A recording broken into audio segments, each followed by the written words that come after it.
in the sense of trends, and I'll speak to both your businesses, but what are some of the latest trends in either your IT side of the business or on the recruiting side of the business? And I'm sure there's a lot we covered today, but is there anything you want to kind of touch upon that's outside those topics you talked about for either in business you work with?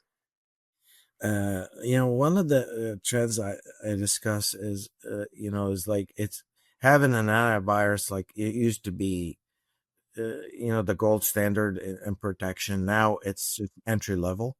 So you need to have a SOC or a SIM plan, they call it, to make sure that, or an MDR, whatever you call it, it's all acronyms, Alphabet soup, yeah.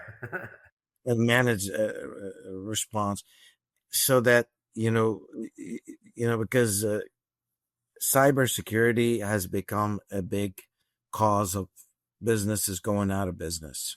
Is there anything in the line of from your point of view, errors and I guess there's errors and emissions insurance, but also along with that, there's also cyber attack policies you can buy, professional policies in place where you can purchase that to help support your business in case there's a cyber attack and someone demands money. I think there's different insurance plans in place. There are the insurance plans, but you got to be careful. Insurance plans are going to try not to pay out, because they're going to find a way to say you're not well protected. You didn't do your due diligence. You've never had a vulnerability scan. There are a lot of fine prints. So a lot of business owners don't realize, they don't read the fine print, and they think, oh, I got insurance. Well, yeah, you do. But the insurance is going to look, before they pay you $1 million or 100,000, they're going to try to find a reason not to pay it.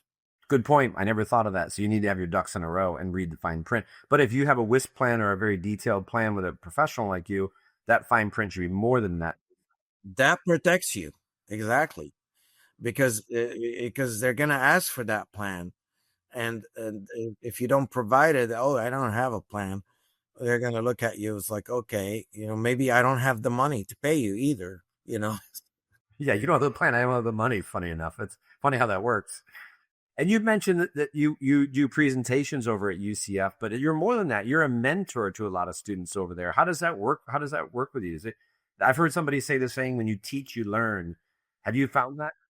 Yeah, so you do like a speed networking thing at UCF where they match you interview about 30 people in 1 hour, maybe, or 1 hour and a half, and they so you sit at a table and they bring student after student. They're called mentees, that who want to start their business, or they need help with their career. They don't know if they're in the right major, or a bunch of questions. And you talk to them and you mentor them, and you find out what their aspirations are and their dream jobs are, and what are they good at, and you try to mentor them into selecting the right career, selecting the right job, presenting themselves.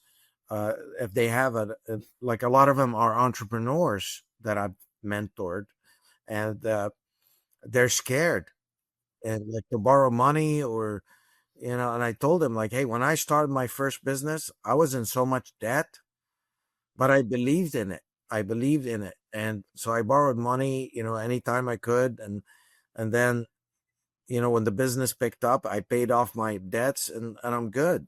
But, you got to take risks. You can't say I'm an entrepreneur and I'm scared to do anything and wait for things to happen.